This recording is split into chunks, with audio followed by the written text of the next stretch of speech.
नमस्कार दोस्तों, आपके अपने कांत क्लास 2.0 चैनल पर हार्दिक स्वागत है। साथियों, आज हम आपके लिए संस्कृत भाषा के 30 महत्वपूर्ण प्रश्न लेकर आए हैं जो रीट भर्ती परीक्षा 2025 के लिए साथियों काफ़ी महत्वपूर्ण क्लास है। ये L1 और L2 दोनों लेवलों के लिए काफ़ी महत्वपूर्ण क्लास है। तो साथियों, जो साथी हमारे साथ पहली बार जुड़ा है उनको मैं बता दूँ, माध्यमिक शिक्षा बोर्ड द्वारा अब तक जितने भी रीट भर्ती पेपर आयोजित हुए हैं उन सभी पेपरों को हम व्याख्यात्मक एनालिसिस करवा रहे हैं साथियों, प्रीवियस पेपर के। ठीक है, अब तक जितने भी हमने पेपर करवाए हैं सारे आपको प्ले लिस्ट में देखने को मिल जाएंगे। तो जिसने वो नहीं देखे पिछले पेपर, वो साथियों प्ले लिस्ट में जाकर देख सकते हैं। माध्यमिक शिक्षा बोर्ड द्वारा किस तरह के प्रश्न एग्जाम पूछे जाते हैं और किस तरह के पेपर में प्रश्न आने की संभावना, सभी पर हम डिस्कस करेंगे। तो पहला जो प्रश्न पूछा गया साथियों वो है औ इतस्य वर्णस्य उच्चारण स्थानम अस्ति। तो साथियों, जो औ शब्द है इसमें जो वर्ण का उच्चारण स्थान होगा वो क्या होगा? दंतोष्ठम, कंठोष्ठम, कंठतालु, नासिका। तो साथियों, औ की अगर बात करें तो औ का जो उच्चारण स्थान है वो है साथियों कंठोष्ठ। बी ऑप्शन बिल्कुल सही उत्तर होगा। साथियों, दंतोष्ठ की अगर हम बात करें, दंतोष्ठ जो वर्ण है वो होता है साथियों व। जो व का उच्चारण स्थान है वो है दंतोष्ठ। तो ये एग्जाम में पूछा गया प्रश्न है साथियों कि व जो उच्चारण स्थान है किसका है, तो वो दंतोष्ठ का है। काफ़ी बार पूछा गया है, काफ़ी अच्छा प्रश्न है।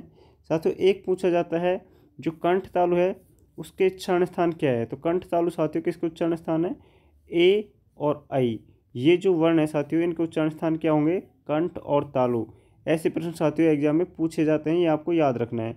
नासिक वर्ण जो आप जानते होंगे साथियों, अणे हैं तीनों प्रकार के, ठीक है, वो हैं। और इसके अलावा न और मैं, ये वर्ण जो है साथियों नासिक वर्ण है। तो ये भी एग्जाम में पूछे गए प्रश्न हैं।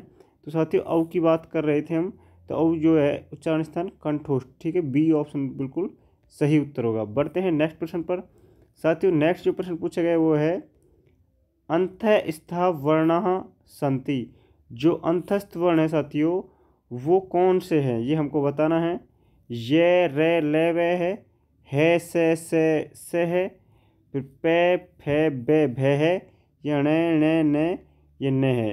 तो साथियों, इनमें से जो अंतस्थ वर्ण है वो हमको बताने हैं। तो इसका जो करेक्ट आंसर होगा साथियों वो होगा ये रे ले वे। ठीक है, पहला ऑप्शन है साथियों, ये बिल्कुल करेक्ट आंसर होगा। अब हम बात करें साथियों अंतस्थ वर्ण की, तो ये रे ले व, ये इनका वास्तविक क्रम है। काफ़ी बार साथियों एग्जाम में पूछा गया है कि जो अंतस्थ वर्ण है उनका वास्तविक क्रम क्या है, जो सही क्रम है वो क्या है। तो ये आपको क्रम याद रखना है साथियों। ये क्रम कई बार रीट भर्ती परीक्षा में पूछा गया है। ठीक है, प्रीवियस पेपर आप देखेंगे तो वहाँ आपको ये प्रश्न देखने को मिलेगा।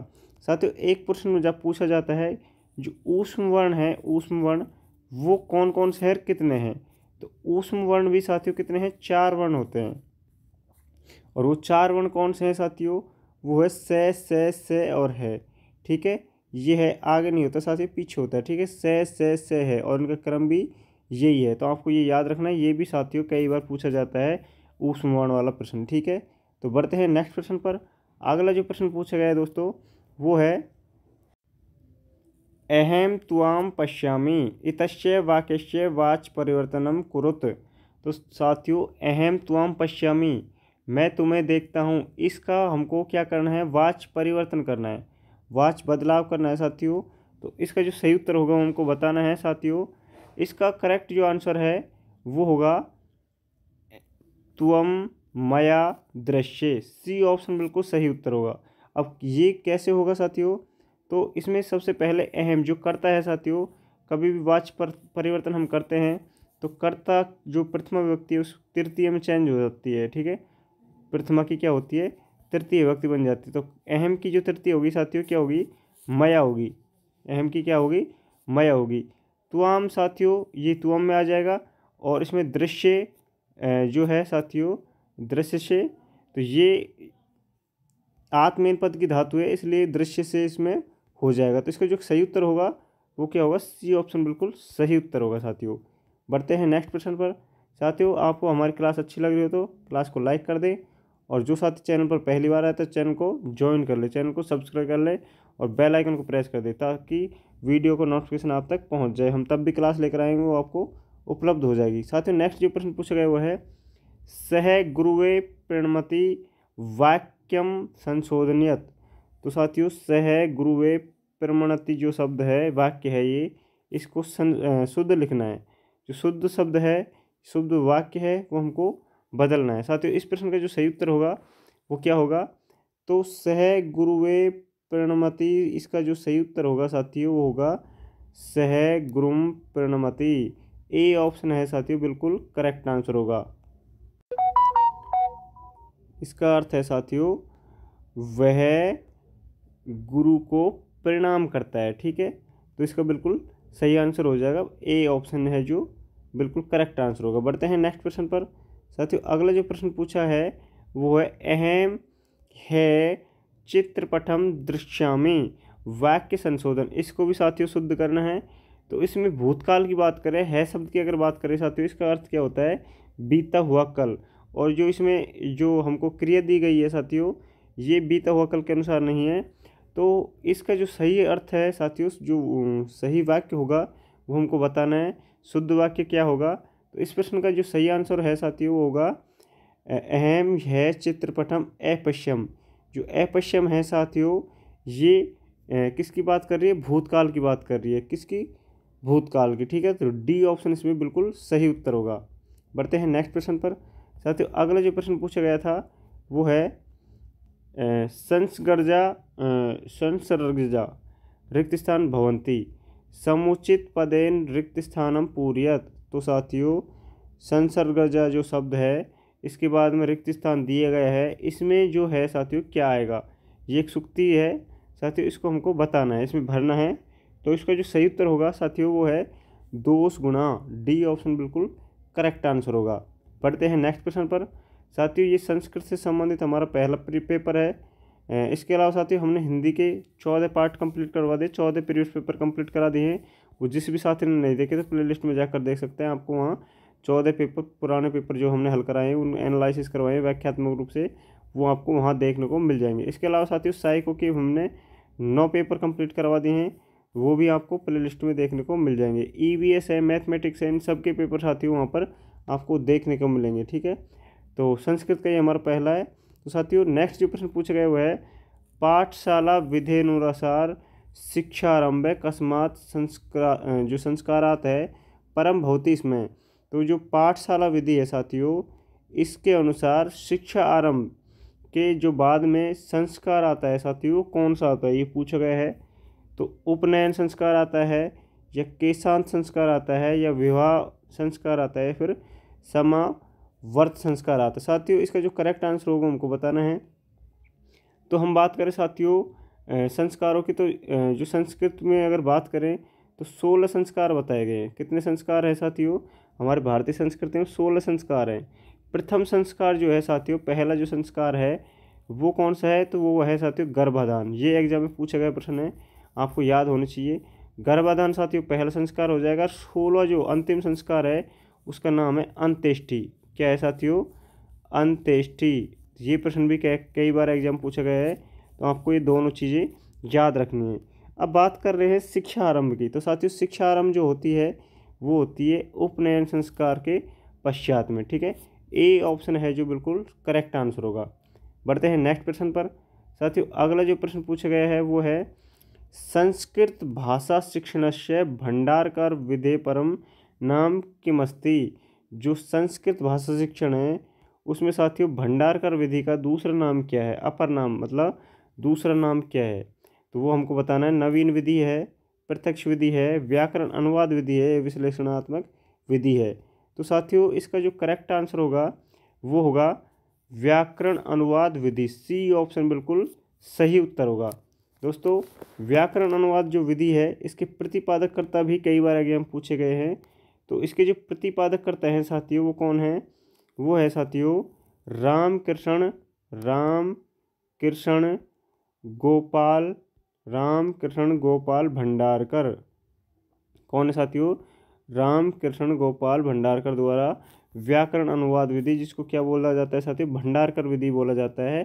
तो रामकृष्ण गोपाल भंडारकर ने इस विधि को दी थी। ये काफ़ी बार एग्जाम में पूछा गया है। बढ़ते हैं नेक्स्ट प्रश्न पर।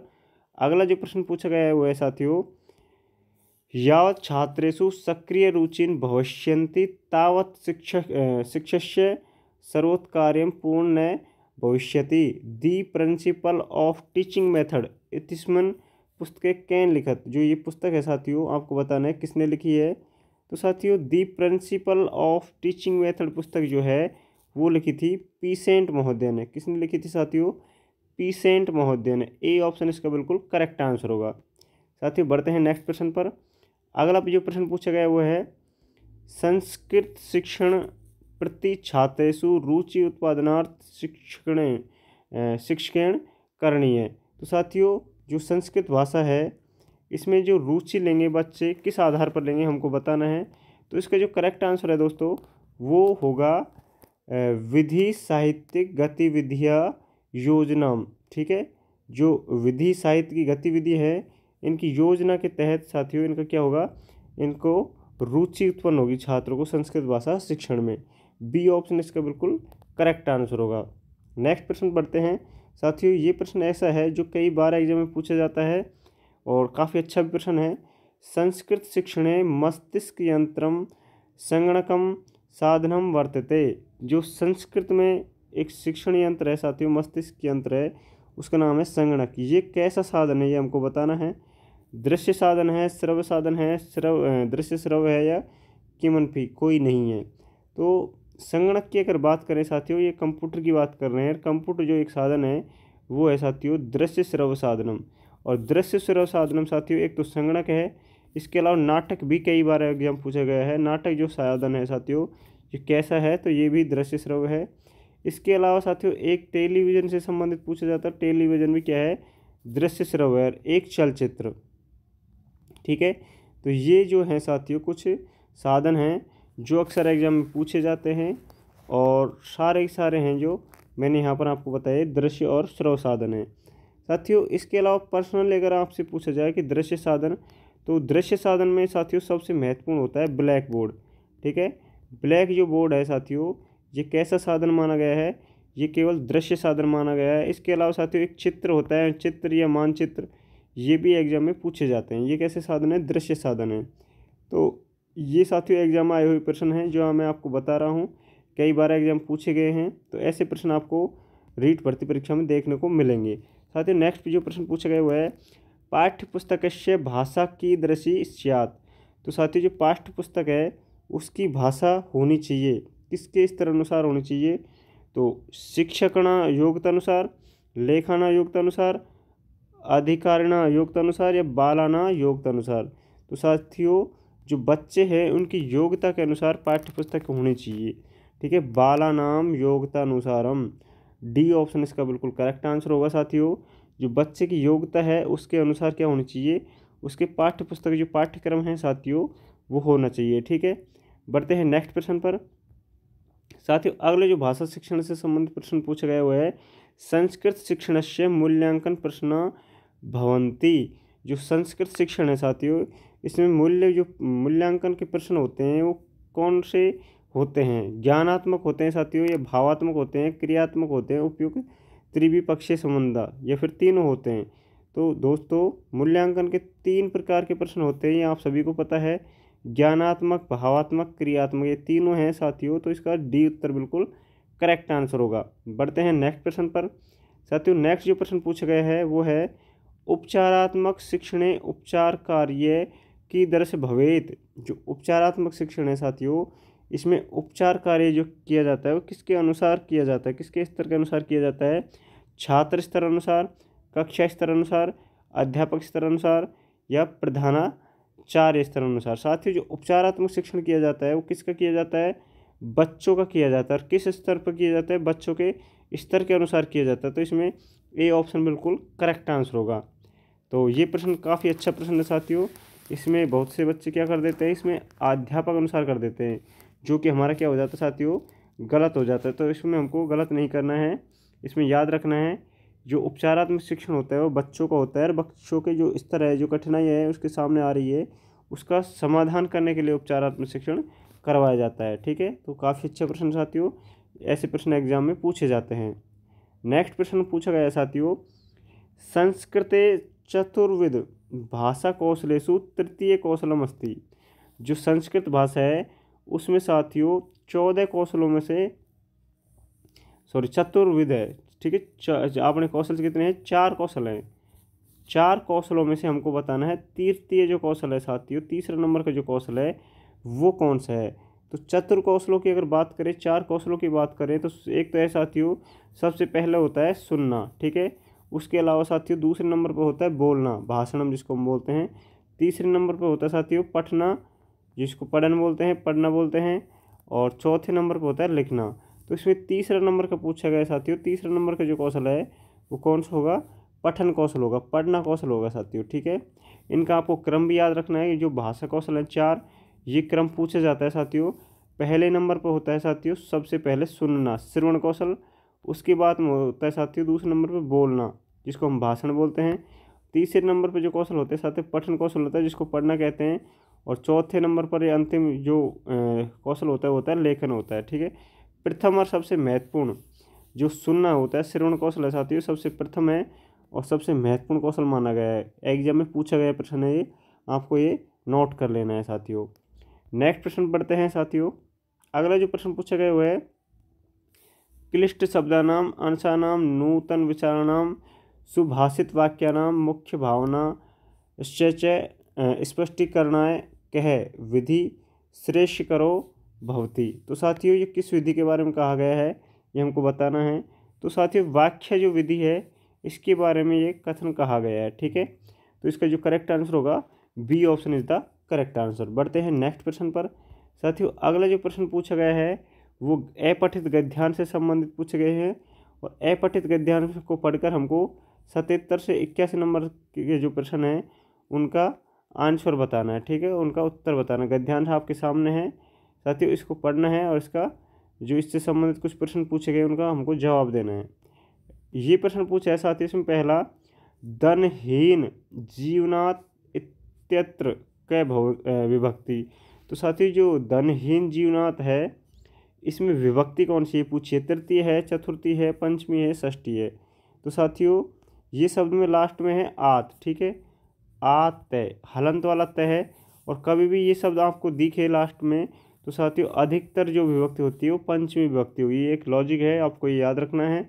और कहीं भी एन एन एन और या फिर ना, साथियों ये जो वर्ण हैं आपको अंत में शब्द के पीछे दिखाई दे, जैसे यहाँ पर आत दिखाई दे रहा है, ऐसे रामायण है साथियों, ठीक है, रामायण है, हरिणा है, ऐसे शब्द आपको दिखाई दे तो वहाँ पर जो विभक्ति होगी वहाँ पर साथियों तृतीय विभक्ति होगी। ये आपको नोट कर लेना है। ये साथियों एक लॉजिक है जो आपको याद रखना है, क्योंकि विभक्ति से संबंधित प्रश्न अक्सर एग्जाम में 3 प्रश्न पूछे जाते हैं। लगभग संस्कृत भाषा की अगर बात करें साथियों 3 प्रश्न विभक्ति से संबंधित प्रश्न आते हैं। तो ये आपको गलत नहीं होना चाहिए। तृतीय विभक्ति अगर होगी तो वहाँ पर एन एन और अणा दिखाई देगा, ठीक है। और पंचमी होगी तो आत दिखाई देगा। लास्ट में साथियों अगर यह दिखाई दे तो चौथी विभक्ति, ये आपको याद रखना है। केवल यह दिखाई दे तो उस शब्द में विभक्ति पूछा जा रहा है तो चतुर्थ विभक्ति होगी, ठीक है। तो ऐसे फैक्ट है कुछ जो हम आपको बताते रहेंगे साथियों। और हमारी क्लास अच्छी लग रही हो तो क्लास को लाइक कर दें, अपने दोस्तों के साथ शेयर ज़रूर कर दें साथियों। और चैनल पर जो साथी पहली बार जुड़े थे हमारे जो प्रीवियस पेपर को देखने के लिए उसको ज्वाइन कर ले। और ज्वाइन करने के बाद में बेल आइकन को प्रेस कर देना, वरना जो नेक्स्ट क्लास है साथियों वो आपको उपलब्ध नहीं होगी। नेक्स्ट जो प्रश्न पूछा गया वो है प्राप्तवंत इत्यत्र कै प्रत्यय। साथियों इसमें प्रत्यय पूछा है, कितवतु प्रत्यय है, कित प्रत्यय है, वत प्रत्यय है साथियों, सानच प्रत्यय है। तो मैंने आपको बताया था साथियों जब आपको तव नव टव कब दिखाई दे साथियों, ये कुछ पहचान है, ये आपको कहीं दिखाई दे शब्द में तो साथियों वहाँ पर जो प्रत्यय होगा वो होगा साथियों कितवतु प्रत्यय, ठीक है। सानच जो प्रत्यय होता है साथियों उसकी पहचान आपको याद रखनी है। इसमें साथियों मान आन शान ये दिखाई देते हैं साथियों, ये आपको याद रखना है। कई बार एग्जाम पूछा जाता है तो ये प्रश्न आपको याद रखना है कि आन मान शान कहीं दिखाई दे साथियों अंत में, शब्द के अंत में, तो वहाँ पर सानच प्रत्यय होगा।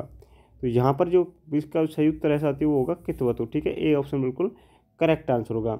नेक्स्ट जो प्रश्न पूछा गया साथियों वो है विचार्य इत्यत्र कै उपसर्ग है। तो साथियों विचार्य जो शब्द की अगर बात करें तो उसमें उस पर उपसर्ग पूछा है, विच है, यत है, अर है या फिर वी है। तो दोस्तों संस्कृत जो भाषा की बात करें तो उसमें उपसर्ग है साथियों 22। कितने उपसर्ग हैं 22 है। और इस शब्द में जो उपसर्ग पूछा गया है वो साथियों वो है वी। डी ऑप्शन इसका बिल्कुल करेक्ट आंसर होगा। संस्कृत भाषा में 22 उपसर्ग है और उपसर्ग से संबंधित हर बार एग्जाम में प्रश्न पूछा जाता है, तो आपको 22 के 22 उपसर्ग याद होने चाहिए, इनके अर्थ याद होना चाहिए, क्योंकि ये अर्थ से संबंधित प्रश्न भी एग्जाम में पूछा जा सकता है। नेक्स्ट जो प्रश्न पूछा है साथियों वो है दारिद्र्योपहता इत्यत्र संधि विच्छेद अस्ति। तो इस शब्द का जो संधि विच्छेद होगा वो हमको बताना है साथियों।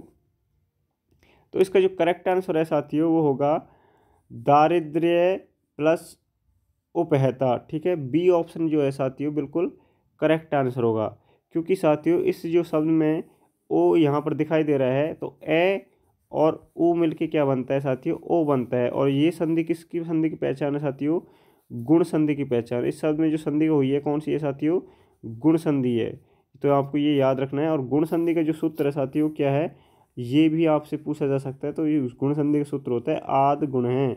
क्या होता है, आद गुण है। तो साथियों काफ़ी महत्वपूर्ण बातें हैं जो आपको नोट कर लेनी है, क्योंकि अक्सर एग्जाम में ऐसी चीज़ें पूछी जाती है। माध्यमिक शिक्षा बोर्ड ऐसे प्रश्न को साथियों आपके सामने रख सकती है। नेक्स्ट जो प्रश्न पूछा गया है साथियों वो है तत्र एक है श्रेष्ठ है भैरवानंद है नाम है योगी निवसतीश में अत्र वाक्य विशेष्य पदम किम। तो इसमें विशेष्य पद पूछा गया है साथियों। विशेष्य पद क्या होता है, विशेष्य पद होता है साथियों संज्ञा शब्द। तो वो पूछा है तत्र है, श्रेष्ठ है, एक है, ये योगी है। तो साथियों इसका जो करेक्ट आंसर होगा वो होगा योगी। योगी जो शब्द है साथियों वो क्या है, विशेष्य पद है, संज्ञा शब्द है। तत्र की बात करें, तत्र अत्र ये सब साथियों क्या है, अवयव शब्द है। एक है, श्रेष्ठ है, ये साथियों विशेषण शब्द है। क्या है, विशेषण शब्द है। तो ऐसे प्रश्न भी आपसे एग्जाम पूछे जा सकते हैं, इनको आपको याद रखना है। नेक्स्ट जो प्रश्न पूछा गया साथियों श्लोक से संबंधित है, इसमें श्लोक को पढ़ना है और 82 से 86 तक के जो प्रश्न है इस श्लोक को पढ़ के हमको इनका आंसर देना है। तो साथियों पहला जो प्रश्न पूछा गया है वो छंद से संबंधित है, और इसमें साथियों इस श्लोक को पढ़ के छंद बताना है कि छंद कौन सा है। तो साथियों इसमें जो वर्णों की संख्या है उनको हम गिनकर इन छंदों का पता लगा सकते हैं। तो मैं आपको इसकी छोटी सी पहचान बता देता हूँ साथियों। शार्दुल जो विकरणतम है उसमें 19 वर्ण होते हैं, और 19 वर्ण जिस छंद में होते हैं साथियों वो शार्दुल विकरणतम छंद होता है। मालिनी जो छंद होता है उसमें साथियों 15 वर्ण होते हैं, और वसंत तालिका जो होते हैं साथियों इसमें 14 वर्ण होते हैं, और मध्यकांता में 17 वर्ण होते हैं, और शिखरिणी में भी 17 होते हैं। लेकिन जो इस मध्यकांतरा जो छंद है क्रांतरा, तो इस छंद में साथियों पहला जो वर्ण होता है वो होता है गुरु वर्ण होता है। ठीक है, और शिखरिणी जो छंद होता है उसमें भी 17 ही वर्ण होते हैं, लेकिन उसका पहला वर्ण लघु होता है।